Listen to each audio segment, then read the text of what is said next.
panel is about like world model, multimodality, and creativity. So today we are not simply asking like whether AI could generate images or videos anymore, because we know it for sure, right? So we are asking a deeper question: could AI build worlds, sustain continuity, shape relations, and open new conditions for storytelling, design, and performance? As creative practice shifts from isolated outputs to explorable, editable, and embodied systems, this conversation will invite us to think about AI not just as a tool for content generation, but as a new medium for experience, presence, and imagination. So first, I want the three of you to each introduce yourself in one sentence. What's your recent interest? What's your really focused on recently?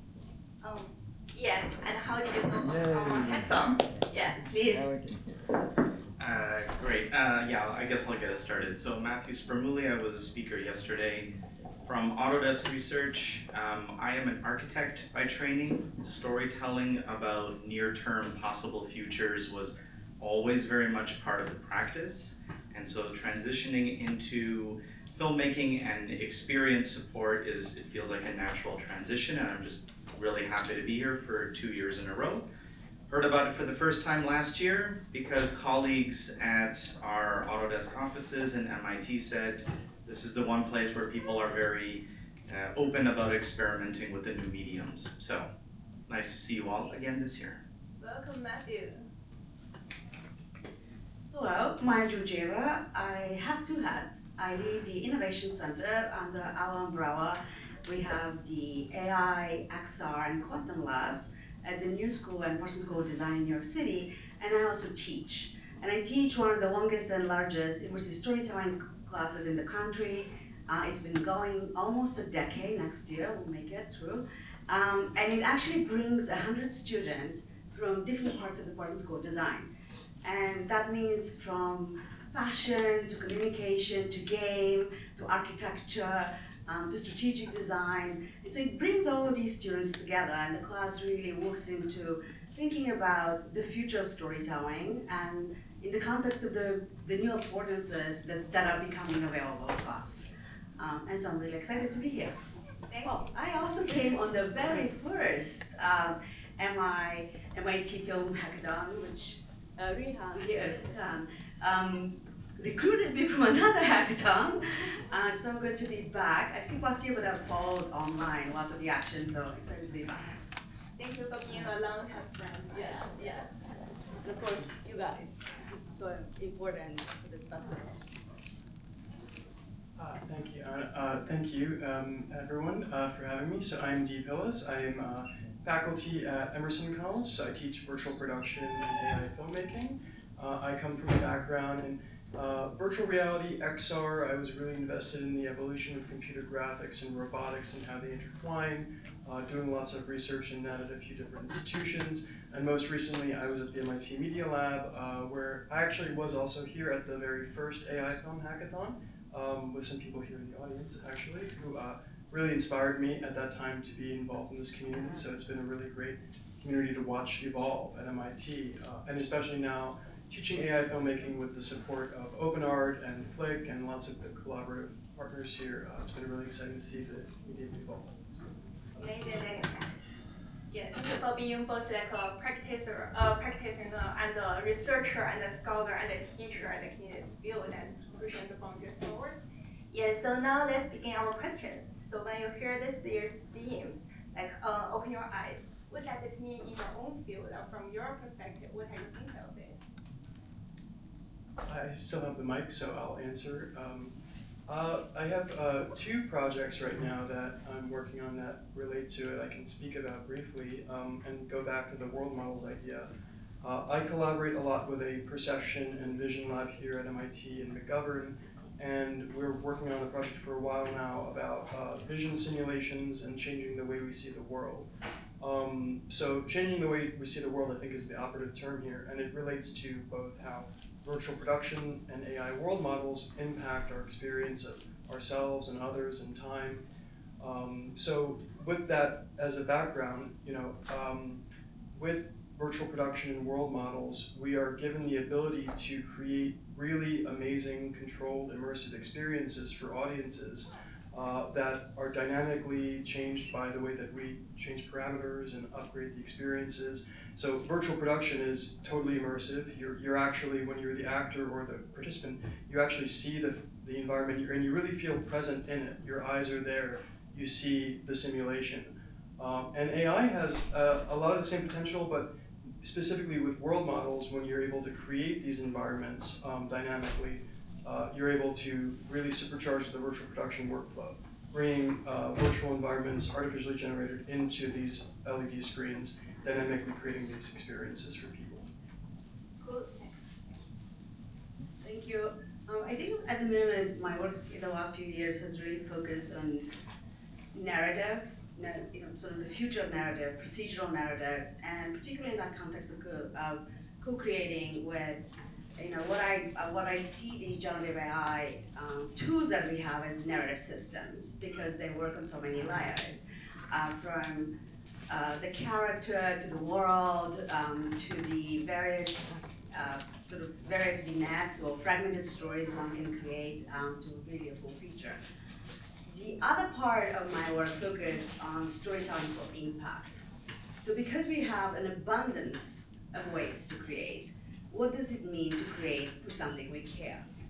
And to create with these new tools in a way that moves and it's felt. And I particularly like you had a line with this on your hackathon sort of headline this year, because for me that's very important. We really have tools that we've never had before. And there's a really interesting moment for me. One part is that agency of the filmmaker with these new tools, creator and narrative, kind of creating these systems, narrative systems. And the other one is, on the other hand, to actually be able to focus and create something that moves people. Great responses.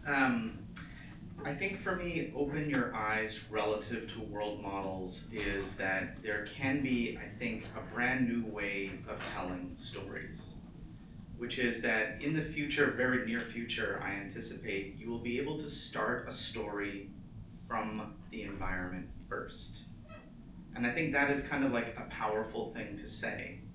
So we typically ground our stories with, let's say, an environment in our heads, and we start to shape it with immediately how the structure might go.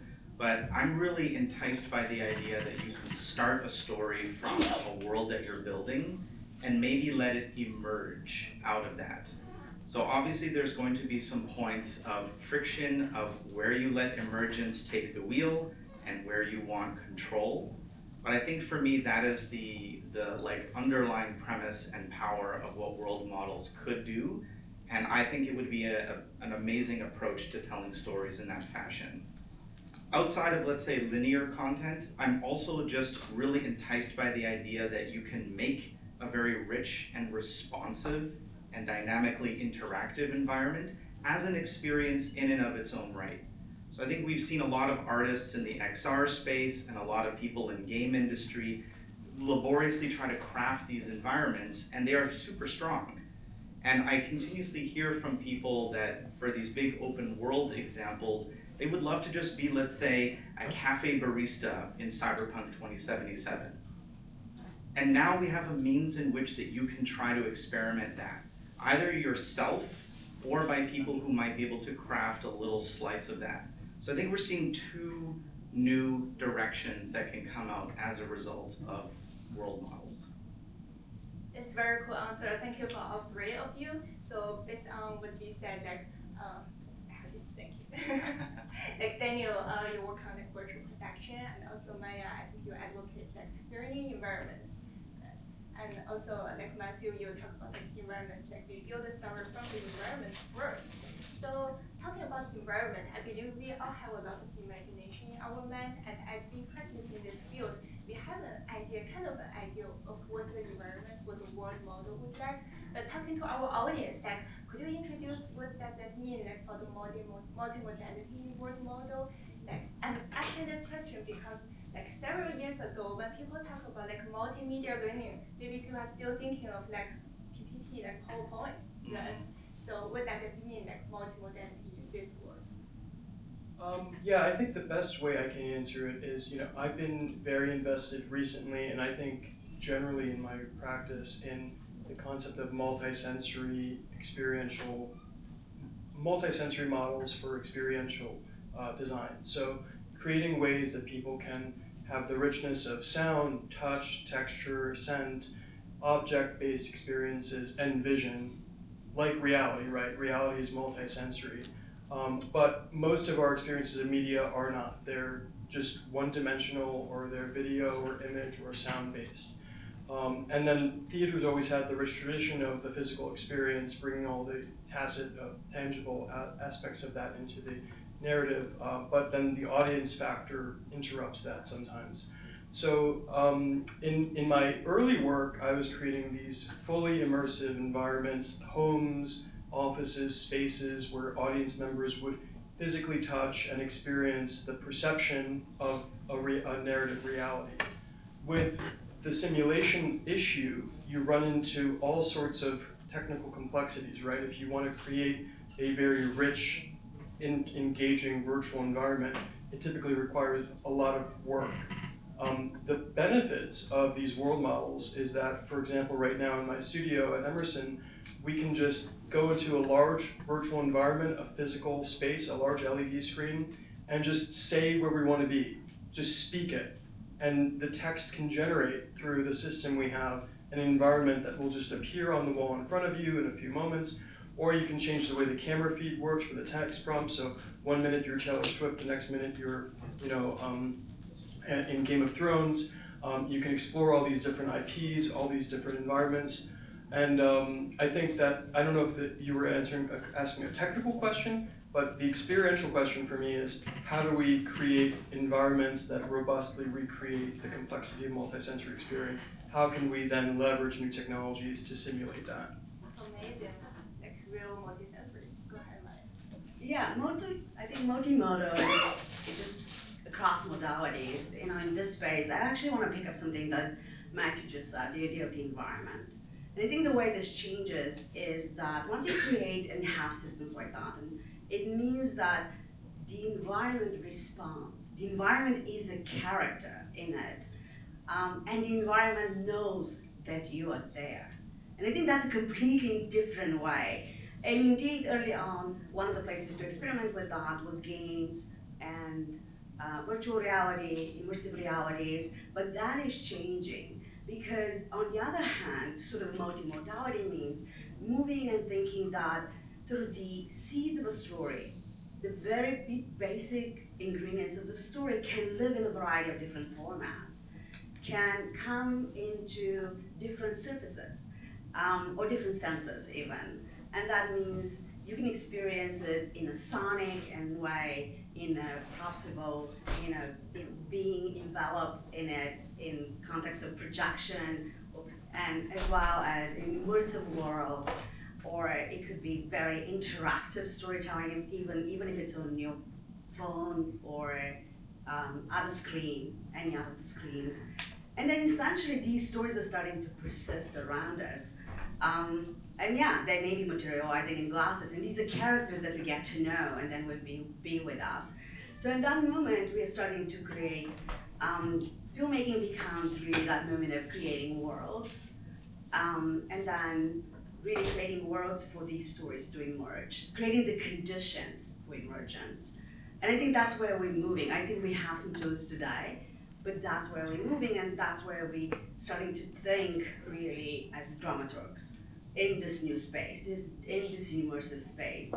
And dramaturg is this idea in theater that actually holds everything together, that it actually it understands the rule of the world and keeps the truth in it, and so that it is consistent. And I think that's what we're seeing even in the festival of some of the experiences, some of the shorts that we saw last night, and I was a judge, so I got to see even more, is that moment that we now have persistent characters, but what we need to think about is actually how we have emotionally persistent, and that's the sort of character, and that's the shift, and I think that's also in this context of multimodal. Great answers. I'm not going to add too much more onto Maya's because I think she covered a ton. But like, I see world models as not yet realized. Yeah. We're just starting to scratch the surface, and there's a distinction between the representation of a world model, which is I think what we're getting very enamored with right now. Like, oh, I can generate a scene and it has environment and I'm immersed. And there might be many modalities to touch and taste or see and hear that world. But the underlying premise, I think, is what Maya touched on, which is how are the interactions made between components of that world? What are the relationships of those? How is it being accounted for, simulated, and calculated?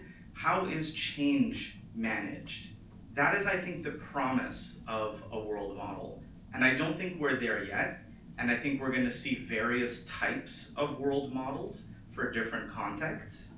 So I just also want to make that distinction, but I love where Maya was heading, which is that we will probably enter a phase where we are seeding the condition for stories to emerge, and we can probably tweak and play with those to see how dramas might unfold, or how we might inject something like a dramatic sequence or elements that we heard from John on how to create resonance. I think we'll start to see ourselves in that direction, and representation and multimodality will come along for the ride. It really depends what you're trying to make as a piece at the end of the day. Amazing, yes. So actually, can you keep the microphone so we could follow up on Sure. this question? Yeah, so sometimes we are being very optimistic, right? So we have a lot of imaginations and explorations toward the future. We have like a lot of hopes, but sometimes talking about like systems, tools, interface, we still like scratching the surface, as we just said. So I want to follow up on this question with Matthew, like when you work with Autodesk or from your own experience, what do you think that we are missing in these tools? Like I think you also advocate that artists should have control of these tools, of newest technologies. So what should be control that's still missing, or some others are missing? Control, we're going to be missing a lot for a long time, I think. And it's mostly because we still don't know what will go under the hood of a world model. So I think at its core, there's going to be multiple approaches that can be tried. I imagine things that are quite useful right now in terms of managing the structure of change and relationship are things like knowledge graphs or other things that are able to visualize and account for interaction and change over time. But even that as an approach could be wrong. I don't know. There's also a combination of being able to see things, and we heard a lot about this from the World Labs team, even mentioned of it yesterday, that I see the world and I can infer how relationships happen. That could be another approach. So I think we're missing how to manage the relationships in the background, and there's great minds trying to figure it out right now and in the next like foreseeable 2 to 3 years to establish some of our first models. But I'm trying to remember your second question or point, which was around control. Yes. And I think control matters how we're trying to map intent. So if the intent is to create, let's say, a dramatic piece, it would be great to have some of the tools that John was referring to. How can I account for things like beat or rhythm or resonance? How can I remind myself of things like dramatic pause or emotional time delays? So I think control will come based on what you're using the world model for. And I would love to see dynamic UXs brought up for when you're tapping into the world for that type of application. It's a very cool idea, and I think this also brings back to Maya's talk just on like dramaturg, right? So what you control, how you feel this experience. So based on this, I want to follow this question to Maya and Daniel. So what do you think, like, how do we create something that is really present, not only seen? So how do we make sure like what we created is real in some ways, so it's existing, but not some like inconstant features combining together? Yes, and I think that plays to the idea of actually understanding and exploring the depth of characters. And brings us back a little bit to the previous panel, which was suggested this idea that What we have in games is a lot of non-playing characters, and even though they're non-playing characters, we engage with them, we use that as a jumping point to where we headed. Where these characters now in immersive experiences and these generative worlds that we can create are becoming true characters, meaning that they bring their story worlds with them, that they have backstories that actually engage on a variety of different levels with who they are and how they respond and how they engage with other characters in these worlds, both and also possibly visitors and human beings that are there. So I think there's a lot of interesting things that are about to happen as we can actually keep that. There's memory and there's in the worlds, like procedurally we can keep those. And probably the best metaphor for that is Westworld. Because in Westworld you have these loops, and this is where I would have been having a clip like John, because it really, there's a moment when actually they look at an interface, and they're trying to up sort of the different features, different traits of the character in order to escalate, to sort of, whether it's to zoom in, to create drama, to create attention, fear, like shock, all these which Pulp Fiction does so good, and then you're really paying attention. And so I think that obviously, I think that the sort of the metaphor for this is what happens with characters and loops in Westworld, and you can kind of extrapolate for that and think that obviously we will have the power to do some of that. And then to probably my next metaphor to bring this to full space is doesn't have to be the holodeck, but I think we'll be entering these stories and it will feel like the holodeck. And it doesn't mean that you have to have a headset. I think that there will be kind of visual representations that will be engaging in characters that will know who we are and we'll get to know who they are and possibly in a much more persistent way. So I think the tools are emerging, and it will be. I think we have some time to play, and I also think that the mediums are converging, and that doesn't mean that it changes old mediums. Like new mediums don't cancel old mediums, but they introduce new formats. So on our way, going into the space, I think for sure we'll see things that we're not seeing today. And that's why it's exciting to be there, to be here and have this conversation, because things are definitely about to emerge. I have an answer to both questions. Yeah. So when I was at the MIT Media Lab, I was really privileged to work with Dr. Hiroshi Ishii on a project called Teleabsence, which is a very broad concept that I'm not going to get into, but in general it's about connecting with past places, past people in our lives through technology or other means. And the tool that, in response to your question, I made for that project was it was kind of around the idea of personal world models or generative simulations for personal recollection. So you could take 360 photos from the houses you lived in or images from your childhood, and then generate these simulations based on that, which you could experience memories in and see how those spaces stimulate memory. So it was a tool for narrative creation, but narrative creation based on personal memory as a prompt. And in the study we did, it was really interesting. I took about 20 subjects who had lived or had been involved in spending significant time at a home in Pittsburgh as a family together for over 40 years. I had them return to a home across from the home and enter in an immersive personal world model of the prior space based on data I had collected from that experience they had.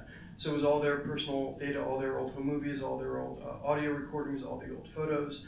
And I tried to see if in an immersive headset, the personal world model would generate narrative simulations of memory and enable people to reconnect with past people in their lives. It was a really rich exercise in exploring the tool of world modeling for not only media creation, but personal media creation, which the last thing I'll say is I think that's where this all goes. For me, video generation is the killer app. world models is the killer app. Like last night, I took a world model of our dinner, which was, I took a 360 photo and then I could put it on Marvel, and now in like a minute, I have an interactive 3D game of my dinner. And then I can take that into OpenArt and I can like generate movies and like create scenarios and like, you know, reinvestigate my past memory. And it's very playful. It's like, I grew up on social media and I like just looking at photos of other people. Now I can interact with those photos, and the richness of that is so provocative. So I think it's just really exciting area. Very cool, Daniel. So I want to ask you a very sharp question based on this. So Tiny Absence is a very emotional and touching artwork. Yeah, I need to say, like, I have seen several versions of it, and also have read a paper of it. I think it's a very milestone artwork for the HCI field in some ways. Yeah, so one thing that's really important in Tiny Absence is that you choose to use like the distance, the traces, and the restraint instead of like putting like the real people very close into like interacting what's already there, to my understanding. Yeah, but like you just said, like what you did to our dinner last night. Yeah, I'm really looking forward to see what I will be like in that 360 environment. Like, are you interacting with me? Are you giving me some narrative? So, I mean, how do you balance this? And do you have some like ethical things thinking of it? Any disclosure? Any constraints? Yeah, sure question. I mean, you know, the big issue we were facing for a while was just representation. Do you want to represent a lost loved one as they looked? Do you represent them at a specific time in their life? Do you represent them as you remember them? How does memory relate to representation? If I remember last night, is my richness of memory, I mean, I honestly don't remember much of last night. My perceptual experience was foggy, maybe fuzzy, maybe socially anxious. So, you know, the template I have for technology to recreate memory is very useful for that. And that's where photos and a lot of Lev Manovich's work has been very inspirational. Thinking about how the residue of past experiences in media can be invigorated with new technologies like generative AI does allow for, it does create a lot of ethical issues, but it does allow for a lot of new rich ways of experiencing the past. So I think that being, you know, sensitive to personal identity, being sensitive to, like, if we're working with representations of other people, we're entering fiction, right? We have to know that we're entering fiction when you generate media of someone else in your life or of yourself.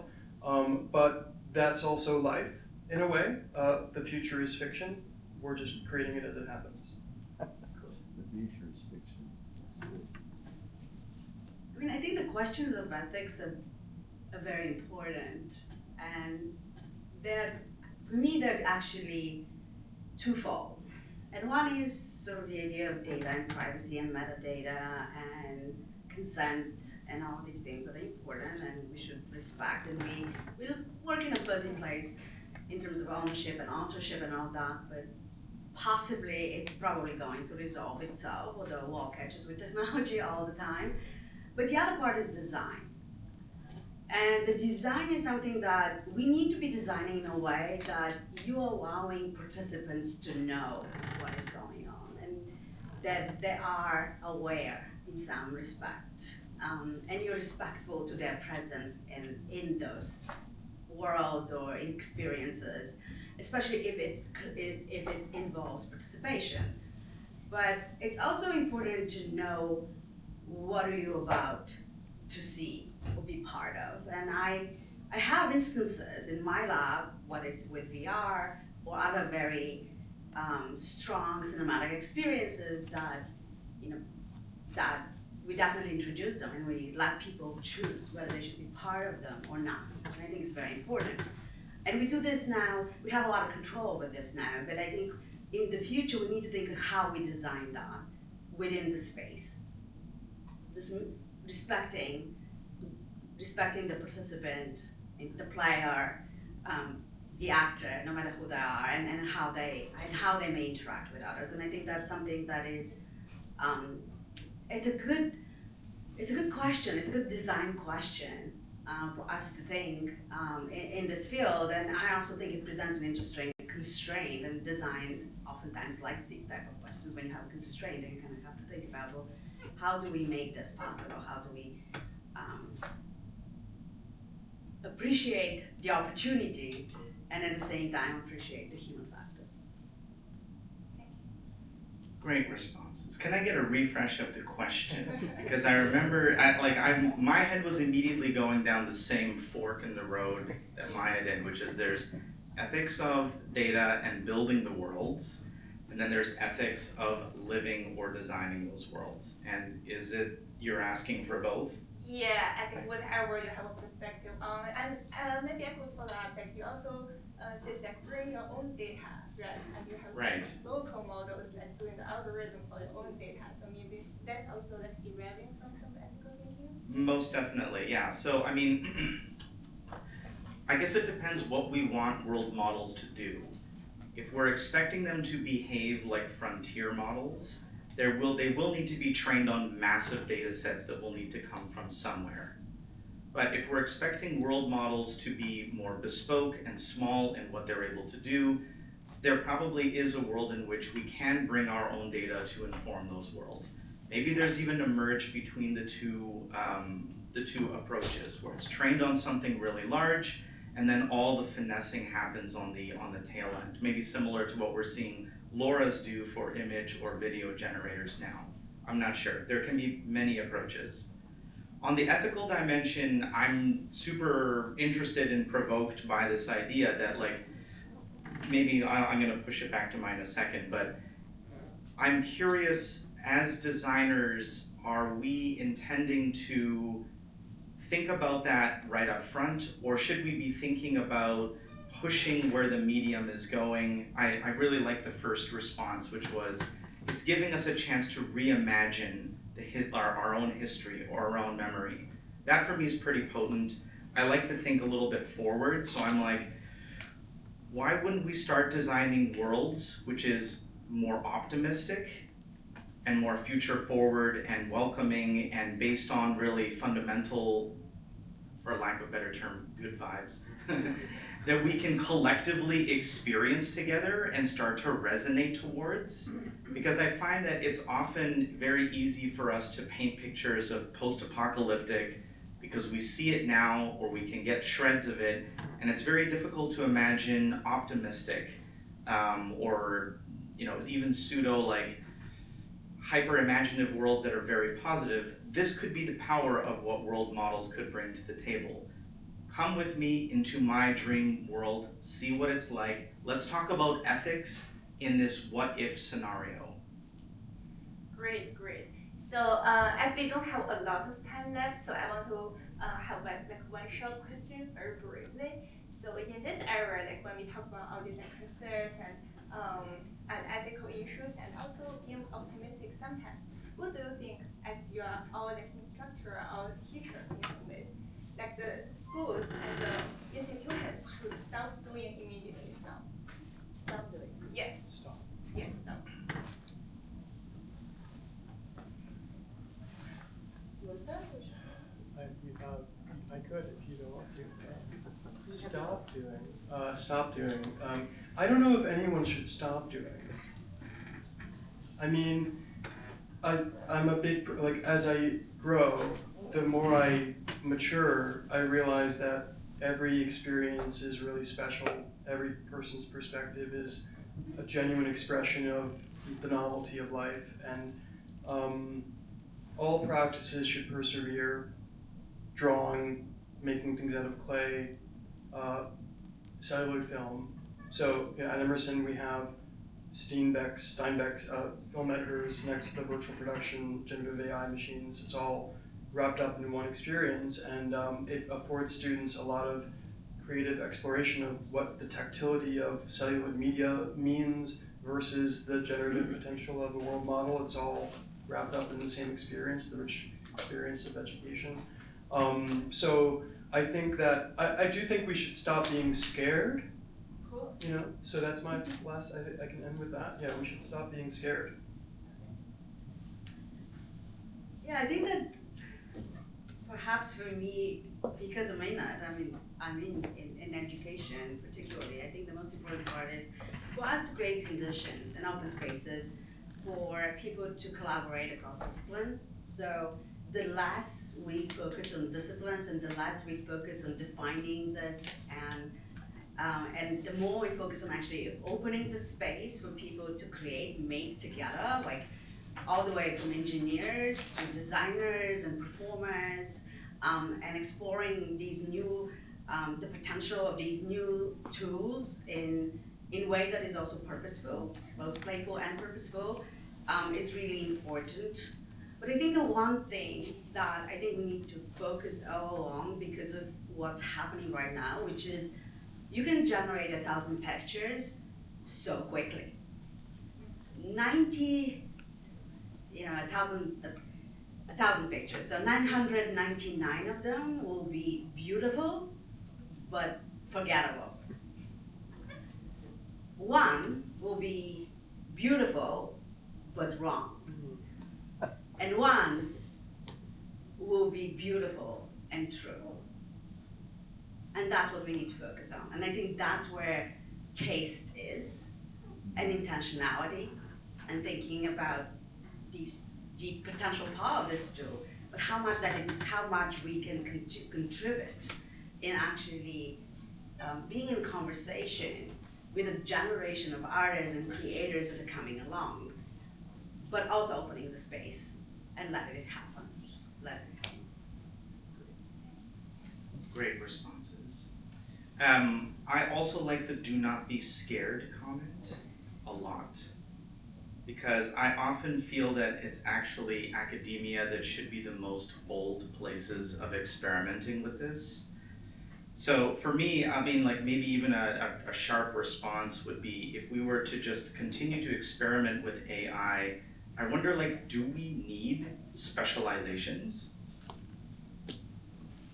Or should we all just be really amazing generalists where we can leverage AI for some specifics and start to pursue our own desires however we see fit? So I don't know, I'm gonna let that like brew in your minds a little bit, but the do not be scared component for me is pretty potent, especially in regards to how it might upend or disrupt or challenge or collapse various workflows.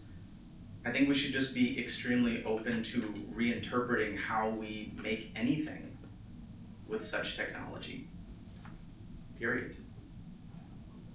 Amazing. I need to say very overwhelming and sparkling ideas like stop being scared, stop disciplines, and stop specializations. Right? Okay, so I think we can open up like one question to the audience. Everyone. Okay, please. With world models and these multimodal inputs, I'm wondering how does the process of location scouting, finding that perfect location where you want to shoot your picture, where when you're faced with on the other end of the spectrum, these models advertising that you can prompt all sorts of things. And I'm wondering, how does the traditional method of location scouting, looking for good locations, how does that fit in? What's the future of that?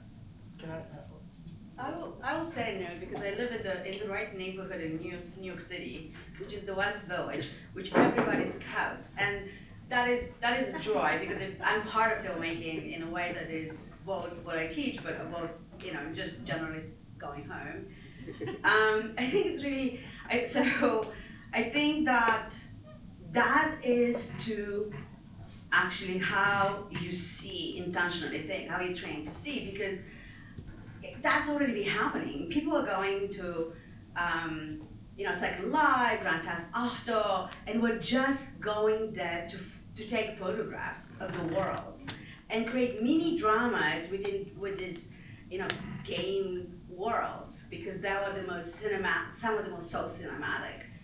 So I think that and that goes back to world building and the idea that you recognize what a space offers, what a space communicates, what a space brings, because usually that arrives before the character is important.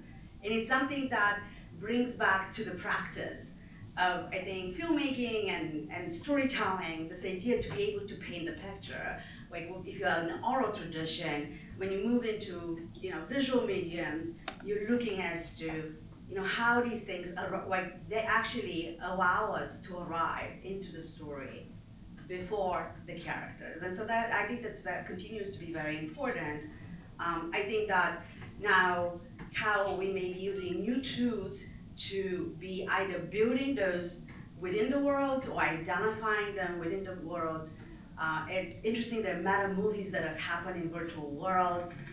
Similarly, like you still stage the characters across a bar and and they have a conversation. So I think it's more like the international. What do you need at that moment? And I think John had lots of moments of actually speaking to that in a way from the editor's eyes as well. Yeah, I think it's a great question. I have to answer it because it's very relevant to what I've been teaching. If you think back to like the really seminal early Media Lab project, Aspen Movie Map, people were generating these amazing 360 photos of real spaces to then re-explore, and then that gave birth to things like Google Earth and the ability to go out just digitally and location scout and travel around these amazing environments. And I got so excited to see the evolution of the 360 photos of Google Earth into Gaussian splat environments, and now they're 3D and they're fully interactive and immersive. And one of the major assignments I do with my students is they go out and they do a splat of a space, they bring it into VR, and then they location scout using the location scouting tools in virtual production to stage their scene and start to create their narrative. World models are a little problematic only because they're somewhat fictional, if that's problematic. If you're doing a virtual production, it's fine to use a world model as a location, obviously, because it's going to be virtual. You're either going to act in front of it in an LED or you're going to shoot in it in AI. But you can't necessarily go out there, right, if you're world modeling something generatively. But I think it's all a really rich area of just, again, back to the open your eyes, like perceptual experiences on the fly. So it's really been a fun way to explore. Just gonna grab it. Sorry, great question. I think it's probably going to expand location scouting. I think a location scout, if I had to imagine being in that role as someone who would go out and find a place, tie it to, let's say, a script, I would now have not only physical places that I would go and do that. I think I can do exactly like what was mentioned in the class, which sounds like an amazing experience in lab. I would love to do that myself, which is that I can scan it and scout within that, or I can start to imagine new places, or I can riff from a Rolodex of really exciting virtual ones, whether it's The Witcher or Cyberpunk or whatever it might be. So I just think that the palette of scouts is going to increase, and we will need more. Spend your time, energy, in life, whatnot. So I think that is one of the biggest questions that people, and that brings them the intentional focus and purpose. Amazing. Where do you want to spend your time, energy, and lab for great ending note for this panel? Thank you so much, everyone. Thank you for being here.